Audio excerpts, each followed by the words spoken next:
Episode 132, Tools for Healing from Trauma with Cami Birdno. Welcome to Latter-day Life Coaches, the podcast where each episode is a conversation between me, Heather Rackham, and one of my amazing coach colleagues. Each coach here is a member of the Church of Jesus Christ of Latter-day Saints and a highly trained, experienced life coach making a great impact in the lives of their clients.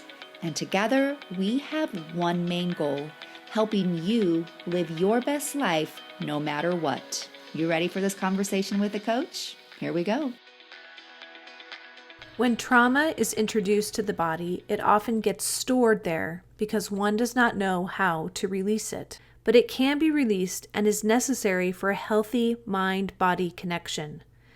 Cami Birdno is back again this week talking specifically about 4 main tools or practices that one can use to identify and release the trauma we have within us. As Cami will state, this is just an introductory overview of 4 main tools. So if you want to learn more, please reach out to Cami so she can help you learn the tools better and apply them in your quest to release the trauma in your body. Hey everybody, this is Cami Birdno with Latter-day Life Coaches. I am a trauma-informed embodiment coach, and I spoke with Heather last week about what trauma is and how it affects our bodies, our minds, and our spirit. And then this episode is kind of a part 2 of that, where I will give a more in-depth description of the tools that I mentioned. And I'll talk about how those tools continue to be something that I use in my personal healing, as well as what I use with my clients. And we'll talk about how and why these tools offer healing from trauma.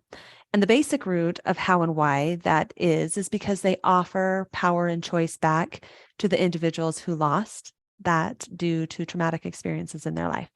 So there's 4 main ways that I see that healing gives power and choice back. The first one comes from trauma triggers, and it's the triggers that used to take over, used to overwhelm and overpower our system. When we heal, they no longer have that power over us. That's kind of a twofold thing. There's starting to gain awareness of what the triggers are, knowing like where they happen in our mind, where they happen in our body, and where they happen in our spirit so we can heal them. And that work is done through what I mentioned last episode about that top down, which is the mind, the bottom up, which has to do with our body, and the spirit, which is like that sideways approach. And so being able to start gaining awareness so that we know where to work, we know what is actually happening with the triggers instead of it just taking over, we start to understand it. And in that understanding, we can then go to kind of the next step, which is being able to start releasing the trauma that is trapped in our bodies so that the triggers don't control us anymore, because the trauma is not trapped that's connected to that trigger. So it's not even a trigger anymore, which is really cool. And so we gain so much power and choice, right? Because we don't have them controlling us anymore. And we get to choose where we're going to be instead of being like, I can't go into that place because I'm triggered, which is totally valid when you're not healed and we need to protect ourselves. But that doesn't have to always be the case. Or it can always be if you want it to be. You can always just say, even though I'm healed, I choose not to go in there, right? So do you see how there's so much choice in all of that? The second part is that we gain so much trust and safety in our bodies. So when we have trauma, our bodies are not safe. That's why oftentimes we dissociate, or why there's a lot of fighting going on, or that fawn response that I talked about, right? Or we're fleeing, we're running away from our bodies all the time. We don't trust ourselves. We don't trust other people. And so when we start to heal, we gain all of that back. The safety now resides in our body, and it doesn't have to be outside of us. We can still rely on other people for support and find people who are safe for us, but that's not where our strength comes from and our safety comes from. It ultimately comes from our body and within us, and we learn to trust that. And that takes a lot of learning and understanding, because we couldn't trust ourselves in trauma, and we don't understand why our nervous system responded the way it did sometimes in our traumatic experiences, especially as an adult. Looking back at some of those traumatic experiences, we don't understand why we acted the way we did. And so there's not trust there. And so it's learning to develop that and having compassion and understanding as we do that. And so again, the third part then is kind of coming in and understanding that there's confidence gained in our inner wisdom, in tapping into our body so that we can be safe. We can trust. That comes from our inner wisdom. And we gain so much self-confidence as we do that. And we can learn to trust that inner wisdom as we gain confidence in it and in ourselves. So it's pretty cool, the connection there. And then the fourth one is ways that we learn to connect with ourselves, with deity, and with others in a healthy space. Because when we have trauma, we have all these coping tools that are not actually very healthy. The way that we connect with ourselves sometimes is not healthy. The way that we even understand deity might not be healthy. And definitely the way that we connect with others is often not healthy. And so it's starting to learn to break old patterns, to change those trauma responses, to start to understand why we do the things that we do and that we make sense, and then to reposition things, readjust, reframe, release things in our bodies so that we can connect with ourselves in different ways. And then it makes it possible to connect with deity, to connect with God, with our Heavenly Father, Heavenly Mother, and the Savior, and with others in ways that we didn't even know was possible. And that has been super healing and powerful for me.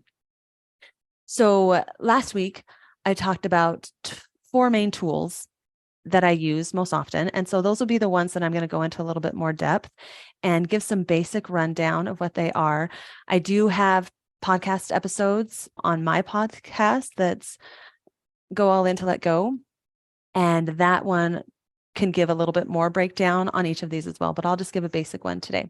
So as I'm going to be giving those, I want to just kind of give a basic rundown of why all of those work. So the 4 that I'll mention are polyvagal theory, somatic experiencing, chakra work, and inner child work. And I do use some others, but those are the 4 main ones that I use most personally and that my clients use most. So how that they work so much in the body. They also work in the top down and the sideways as well, but they work really well in gaining some traction and understanding and some groundwork in releasing trauma in our bodies specifically. And the cool thing about having those 4 different tools, right, is that because each person is so different and our healing looks so different, and what, one modality might speak to you in a certain part of your healing and maybe not later, or at first it doesn't speak to you, but it does later, or each person is so different that, maybe this one speaks to one person, but not to the other. And I think that's what's so powerful and cool about it, is that lots of times we want to have a specific path and we want to have ours look like somebody else's, but it doesn't work that way, for one thing. And that's part of the trust and confidence in ourselves, of being able to trust our inner wisdom to know, because our body actually already knows exactly how to heal. And so some of those modalities will speak to that, of how it already knows how to heal. And then the other really cool thing about actually all of these is that you don't have to remember all the details to heal when you're healing your body. Especially the first 3 that I mentioned, polyvagal, somatic, and chakra work, you don't have to remember details at all. Inner child work, you don't have to, but oftentimes I find that the inner child remembers things that our adult self doesn't. And so that's really cool to have that communication going too. All right, so let's tap into the polyvagal theory first. We'll talk about that. So it is our autoimmune system that runs along our vagus nerve. And this system controls both the survival, which is our survival fight, our flee, our freeze, and the fawn response. And it also controls the regulated states of our body, which is the mobility and rest connection between our heart, our breath, and all of our vital organs. Plus, it also controls the connection that we have with ourselves and with others. So it's a pretty impressive, pretty powerful system. And again, I have a podcast on that too, that you can listen and give more information about that. And I link on there other people who even their podcasts go into more depth, right? So I do that for all of them. So the cool thing, so I told you what the polyvagal theory is, right? So it kind of breaks into, it normally stays in this regulated state to help us. But when we have trauma, it goes into the survival, and then lots of times we can't get ourselves back into that regulated state. And so we stay in this survival state for a long time. And our autoimmune system, our nervous system, was never meant to stay in that state. It was only meant to go in when we need it and then come back out into regulation, but we never learned how to regulate, right? So the way it's so powerful is that it helps us start to gain awareness of what our body, our nervous system looks like in each state. And there's kind of like a hierarchy, right? And we're trying to move up the ladder. So there's the freeze response, and then we go into the fight or the flee, and the fawn kind of jumps back and forth between the 2 of them. And then the highest state is the state where we feel connection with ourselves and others in a healthy way.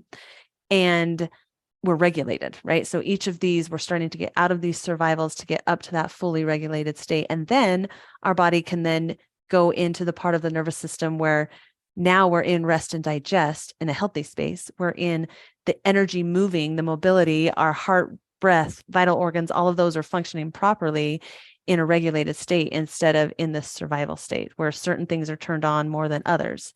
And so when we start to recognize, and it looks different again for each person, right? Like maybe my fight response might look different than someone else's. And that means like I would describe what's going on in my body in the fight response and where I feel it in my body, perhaps different from somebody else. It might be fairly similar, but it also could be dramatically different. And so that's where the polyvagal is really powerful because we're connecting in with ourselves. What is my system doing? And it helps us, like I said, again. So if I know that I'm in freeze, there's tools to get me into the fight and the flee and then into connection. Or if I am in fight or flee, then it helps me know how to get into connection. And so it's really cool to have these different tools. Once we know what state we're in and what it looks like, we can then move into regulation. And so I wanted to give you an example of each of these in my own life. So for me, my most common state is freeze. And I have an example where I was visiting family and we were all sitting in the big room talking. I was sitting on the floor, Indian style, right? Just with my legs crossed. And my husband was actually just giving me a massage on my shoulders. And then he leaned down by my ear to tell me something, but just the way that he leaned down and started to whisper, I actually didn't hear a thing that he said. I immediately went into this freeze response. It was very similar to something that had happened to me in a traumatic experience. And I just immediately went into shutdown. My heart gave this like a million pumps and then boom, it was as if there was nothing, right? So there was a moment when it happened when I wanted to like run away and flee and then I couldn't and I just froze. But I was also in a fawn response, like my body was frozen, but it seemed I didn't move. It seemed to everybody else like my husband didn't even realize that I made sure that I didn't like stiffen or do anything different. So he just kept massaging my shoulders. But I knew that I was in this freeze response and a freeze going back and forth between the freeze and the fawn, like my body was frozen. And I literally could not move. And so I was able to just take a breath, know, okay, this is my freeze response. I know what this is. I know that I'm jumping into fawn, trying to tell myself that it's okay and that I can just stay in this fawn, but I'm not going to do that either. I'm going to recognize that I'm actually frozen and I'm going to take a deep breath. I'm going to see if I can even just like slowly move my eyes around the room because my impulse is to kind of like jump back and forth, right? That's my fawn response and check and see if I'm okay. And so it's like, calm that down. I'm not fawning. I'm not doing that. I'm going to slowly gain awareness of the room. I'm going to take some breaths. I'm going to use the tools of slowly starting to bring mobility. So I was able to bring my hands up like this and just kind of rub them like super, super slow. And then I was able to kind of just put both my hands on my chest for a minute. And then I was thinking, okay, what do I want to do? What I want to do is I want to run and get out of this space so fast. And at the same time, I didn't want to make a big scene because I knew I needed to go process in a room away from everybody else. And I didn't want anybody following, not even my husband. And so I was able to be like, okay, I can feel my feet. I would wiggle my toes a little bit. Okay, I can move my knee a little bit and move my leg up and down. Okay, I think I can stand up. And I was able to slowly like move my husband's hands off of my shoulders. And I just stood up and I slowly, even though I felt like I was running, I knew that I was slowly walking into another room. And then I was able to kind of process and get through some things and use some other tools to be able to move into regulation. So that's kind of an example of me being able to pay attention to my system because of the polyvagal work and the theory that I understand. And so it's really helpful with my clients to help them do that as well. All right, let's go into somatic experiencing. So this is one that they call, we know about our 5 senses.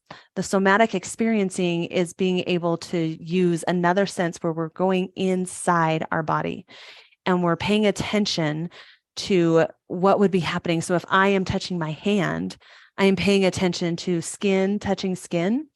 I'm also paying attention to like the pressure that I'm giving. Do I like a hard pressure? Do I like soft? Do I like a circular moment? Do I want to lift my hand off and come back? And when I lift off, can I feel anything inside? So it's really like tapping inside. And we do this experience with the hand to just kind of give a basic understanding. And then we start to kind of use that felt sense throughout our whole body. And so it's starting to build up trust with the information that is happening in our body. Because, right, with trauma, like I said, those triggers, they're visceral body responses, things that just come on us that we can't control. And that seems scary. So when we start to recognize that, oh, I know that this is my hand, I know what is going on in my hand. And I know, and we find lots of times in trauma that there are certain parts of our body that we literally do not have feeling of. And so we kind of go through and do this whole thing and start to build this trust and build this like, oh yeah, this actually is my body. My hand actually is a part of me. And I know that from the inside as well as from the outside, and just really start to reclaim our bodies.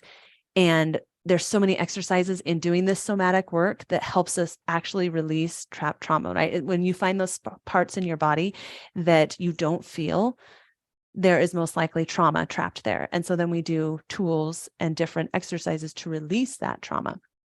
And one of the tools that I really like to use is called constriction and expansion. And it was one from Peter Levine. And it's where you literally, like, if you're using the hand, right, you would literally like constrict, but you're doing it all out of your choice. So I would hold my hand as tight as I could, so much that like everything is so tight, like my whole forearm, my upper arm, so much even that I start shaking. Lots of times in the wild, animals, if they have a traumatic experience, especially when they go into the freeze, then when they are coming back into sympathetic, they'll just like shake it off. Or even like if they haven't frozen, once they're done running or fleeing or fighting, they will have this shake response, right? And so it's really great to kind of, with choice, get ourselves to get into this shake response. And we do a big inhale in the shake, and then we slowly start to come out of it and expand and overexpand and then come back to normal. And that is one that's really great to do, like with your chest and all this. And again, but it's something that you need someone specifically to help you kind of explain and walk you through that, and to be there so that you can pay attention that you're not going in too deeply and that you can come back out. This somatic experience does a lot with like back and forth. They call it the pendulum of going into something and coming back out, and honoring that like it's not smart to go full throttle into your trauma. We kind of have to chip at it a little bit at a time, go kind of at it at the side, and then come back out and gently and slowly be able to work with our trauma. So that's what somatic experiencing is about. Chakra work is starting to understand the parts about energy that are connected to our bodies. We're all made of energy, right? Energy is what creates matter, and our body is matter. So there is so much energy within us. And learning what energy is blocked in our body is very powerful. It's kind of similar to like when you are feeling certain parts of your body and you can't actually feel them, it's because there's blockages there in trauma, right? It's the same thing. If energy is blocked in our body, there's trauma that's trapped there as well. So it's another tool to help us start to understand where some of those traumas are so that we can release them, especially if we don't remember them, or if we don't want to remember them, we can just go find the area that's blocked energy-wise and be able to work through that and heal that. And so there are 7 main chakras that go along up our spine, right? And then there's the 8th one that's our connection to deity, that kind of like resides outside of us, that then connects to the divine. And so these 7 chakras relate to certain areas of our body, like I was mentioning, and there's certain thought programs associated with them. There's colors, there's elements, and all of those are things to help us relate to them in different ways and start to understand, oh, okay, so this makes sense. I might not remember exactly, but I know that's this part of my body that has this program, that has this element. Can I bring these elements in? Can I bring these colors in? Does that program feel real and true to me? And starting to like tap in again to that energy within us, as well as our inner wisdom. And I also love, there are so many spiritual paths that relate to these 7 chakras as well, that are even associated with our religion, with so many other religions. And I find it so beautiful and amazing how interconnected it is with this whole energy idea. And for me, it is really, chakra work specifically has really helped me to connect with my heavenly parents and with my savior in ways that I could never have imagined. And so one example of chakra work that I want to offer here is either giving a color scan or element scan, which means that we go through our body. We're doing like a body scan. We're paying attention to what's going on in each of those chakras using color or using the elements and getting like, can I see that color in this part of my body? And being able to use that sideways of being able to be like, it doesn't mean there's something wrong with me if I can't, or if I can, and just learn from it and not have it be a way to judge us. So I really find that super powerful. And that's one that's easy because it's in the form of a meditations type. So that's one that I could link to as well and send videos of for the color scan and the element scan. That would be helpful. Then the last one that I want to talk about is inner child work. And I want to offer inner child. Lots of times, I think it can be, I personally, some people will tell you no if they're like really into it. But for me, it's helpful to start to understand, oh, when I'm talking about that inner child, when someone else is talking about ego, okay, that's the same thing for me. Or when they're talking about like, I go on autopilot or go into my unintentional space that I'm like, wait, that isn't really what I want to be doing. Why am I doing this? That's again, our inner child. Or if people talk about shadow or parts work, all of that is the inner child that I'm talking about. And the powerful work with that is starting to recognize that, again, this is the part that we might not remember specific things, but our inner child does. And she, like for me, gets to offer up those things to me, offer the things that she remembers that my adult self can't. Or she might even remember it differently than my adult self does. And that's super powerful because it offers me then a chance, because it's so easy when we're in trauma to minimize our experience. And doing inner child work really helps us to be captivated by our stories. And that's something that I learned from Adam Young, a counselor who has been really, really powerful for me to use my inner child work to really, that whole idea of being captivated, because then it gives me a space to grieve, to recognize that, oh, I have lost some things due to this trauma. And I want to be sad about that. I want to, like, the loss of that is big. And grieving is such a huge part of healing. And we add in so much mindfulness as we're doing that too, because the grieving, sometimes we want to judge our grieving. And so being able to then bring in that kindness. And so that's really part of that inner child work too. And also knowing that not only did we lose things at the time of trauma as we heal, but as we're healing, we might need to lose more things, right? Like we might need to separate ourselves from certain people or situations or places as we heal. And we might need to stay separated from them and those places, or we might be able to go back to them at a time, right? But all of that is things that we've lost in this healing process. And so there's so much space to grieve, and inner child work really helps us to do that. And so for me, an example of what that would be is how I have given my little girl things that she never got. So for me, one of the things that my little girl never got was a voice, and that what she thought and believed and was even interested in mattered. And so I listen to her now, and I realize she's actually pretty smart. She's super fun. And she also helps me see some hard things. She helps me see how I'm coping and why I'm coping. And together we heal, and it's really beautiful. And I get to love on her and listen to her and let her have a voice and speak in ways that my little girl never got to. And so with kind of just mentioning those 4 basic ones, I want to offer, and I think I mentioned this in the last podcast too, but I just want to reiterate, like, healing from trauma is work. It is hard. It can be terrifying, and it can also be really rewarding, calming, and empowering work. And so I want to offer the hope of that these tools that I mentioned are things that they are work, and it does seem terrifying at first. That's why it's so helpful to work with someone, and it is hard, and it's also so rewarding. So I want to just bring it back to that. The healing work sometimes does seem so hard because there isn't a specific formula that I was talking about before.